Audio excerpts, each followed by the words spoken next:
नमस्ते दोस्तों। आज मैं लेके आया हूँ आईएफआरएस का डिटेल रिव्यू। तो दोस्तों, आज के मॉडर्न बिजनेस वर्ल्ड में दुनिया बाहर की बड़ी मल्टीनेशनल कंपनी एक कॉमन अकाउंटिंग लैंग्वेज यूज़ करती है जिसे आईएफआरएस कहा जाता है।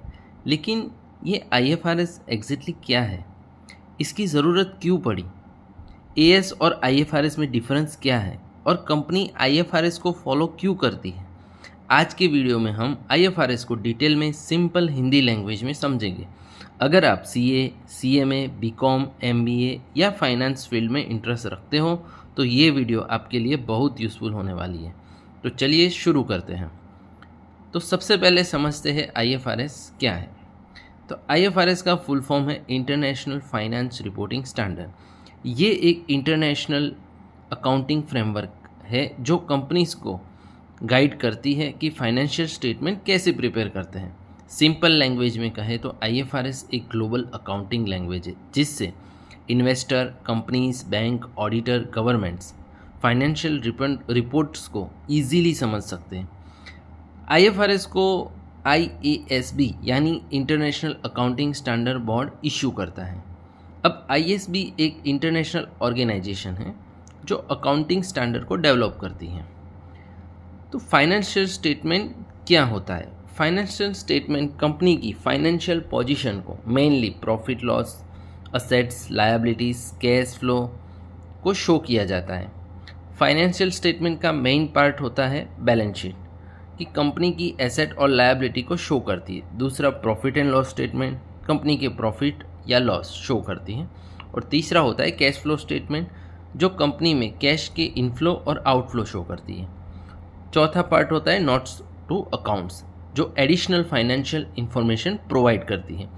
आईएफआरएस ये डिसाइड करता है कि ये स्टेटमेंट कैसे प्रिपेयर होगी। अब आईएफआरएस की ज़रूरत क्यों पड़ी? तो पहले हर कंट्री का अकाउंटिंग रूल्स अलग अलग होते थे। एग्जाम्पल, इंडिया के अकाउंटिंग स्टैंडर्ड अलग थे, यूएसए के अकाउंटिंग स्टैंडर्ड अलग थे, यूरोप के भी अकाउंटिंग स्टैंडर्ड अलग थे। इस वजह से इन्वेस्टर को कंपनी कंपेयर करने में प्रॉब्लम होती थी। अगर एक इन्वेस्टर इंडिया की कंपनी और जर्मनी की कंपनी कंपेयर करना चाहे तो अकाउंटिंग रूल्स अलग होने की वजह से कन्फ्यूज़न क्रिएट होती थी। इसी प्रॉब्लम को सॉल्व करने के लिए आईएफआरएस डेवलप किया गया। अब आईएफआरएस का ऑब्जेक्टिव था transparency, global comparison, better reporting और इन्वेस्टर कॉन्फिडेंस। आज की दुनिया की बहुत सारे अकाउंटिंग आईएफआरएस फॉलो करते हैं। आईएफआरएस का मेन पर्पस क्या था?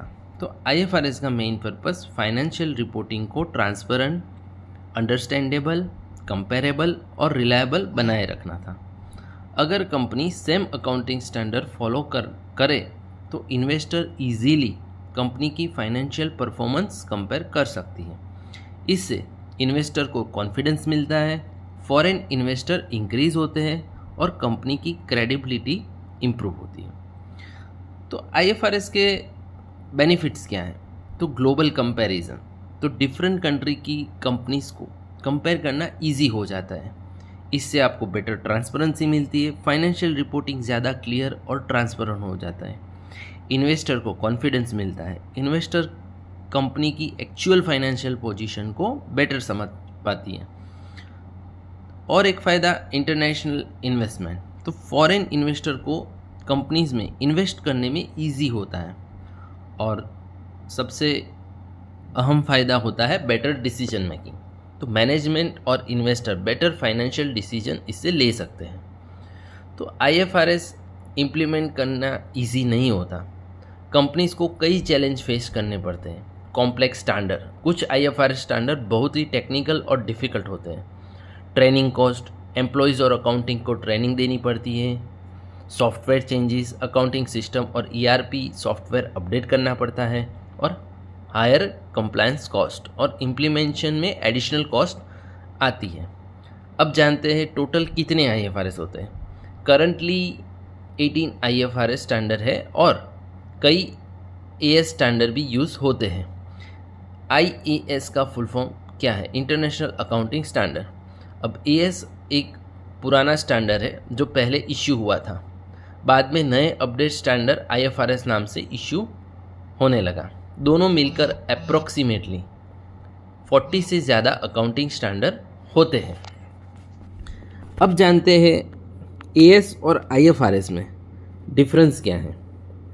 तो एएस एक पुराना अकाउंटिंग स्टैंडर्ड है और आईएफआरएस नया और अपडेटेड अकाउंटिंग स्टैंडर्ड है। Example AS2 inventory, AS2 16 fix asset और नए में IFRS 15 revenue recognisation, IFRS 16 lease accounting. तो ये अपडेटेड स्टैंडर्ड है। तो IFRS अब जानते हैं अलग अलग IFRS स्टैंडर्ड। तो IFRS 1 first time adoption standard. तो IFRS 1 एक्सप्लेन करते हैं कि कोई कंपनी पहली बार IFRS कैसे अडॉप्ट करेगी। दूसरा है IFRS 9 फाइनेंशियल इंस्ट्रूमेंट। तो IFRS 9 फाइनेंशियल इंस्ट्रूमेंट को एक्सप्लेन करती है। इसमें loan, investments, financial assets, financial liabilities का अकाउंटिंग ट्रीटमेंट बताया जाता है। बैंक और फाइनेंशियल इंस्टीट्यूशंस के लिए ये स्टैंडर्ड बहुत इंपॉर्टेंट है। IFRS 15 जो है रेवेन्यू रिकॉग्नाइजेशन। तो IFRS 15 अकाउंटिंग के बहुत ही इंपॉर्टेंट स्टैंडर्ड है। ये बताता है कि कंपनी रेवेन्यू कब रिकॉग्नाइज करेगी। इस स्टैंडर्ड में 5 स्टेप मॉडल यूज़ होता है। रेवेन्यू रिकॉग्नाइजेशन कंपनीज के प्रॉफिट को डायरेक्टली अफेक्ट करती है। दूसरा है IFRS 16 lease accounting. IFRS 16 lease accounting को एक्सप्लेन करता है। पहले के लीज बैलेंस शीट के बाहर शो किया जाता था, लेकिन IFRS 16 का अकाउंटिंग ऑलमोस्ट सभी लीज बैलेंस शीट में ही शो किया जाता है। इससे फाइनेंशियल रिपोर्टिंग ज़्यादा ट्रांसपेरेंट हो जाती है।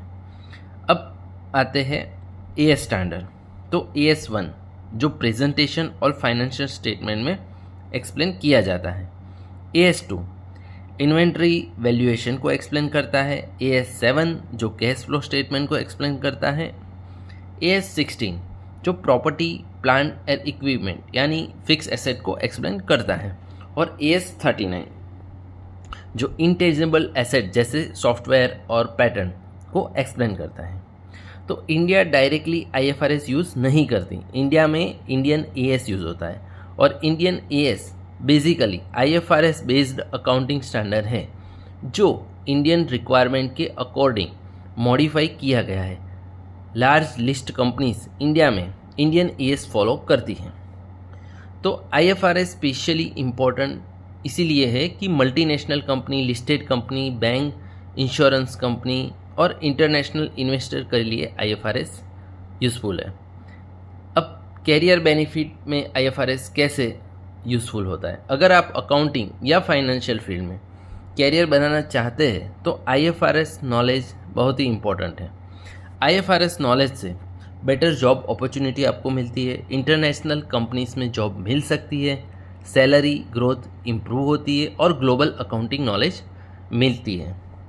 तो दोस्तों, आज हमने डिटेल में समझा IFRS क्या है, IFRS ज़रूरत क्यों पड़ी, फाइनेंशियल स्टेटमेंट क्या होता है, AS और IFRS में डिफरेंस क्या है, इम्पोर्टेंट IFRS स्टैंडर्ड कौन से थे, उसमें कौन से बेनिफिट आते हैं, कौन से चैलेंजेस है, और इंडिया में IFRS का यूज़ क्या होता है, कैरियर के लिए कैसे इम्पोर्टेंट है IFRS। तो अब हम अगले वीडियो में हम IFRS 15, IFRS 16, IS2 और AS16 सबको अब प्रैक्टिकल एग्जाम्पल के साथ डिटेल्स में हम वीडियो बनाएंगे। अगर वीडियो आपको हेल्पफुल लगे तो प्लीज़ वीडियो को लाइक करें, शेयर करें और चैनल को सब्सक्राइब ज़रूर करें। धन्यवाद दोस्तों, मिलते हैं हम अपने अगले वीडियो के साथ।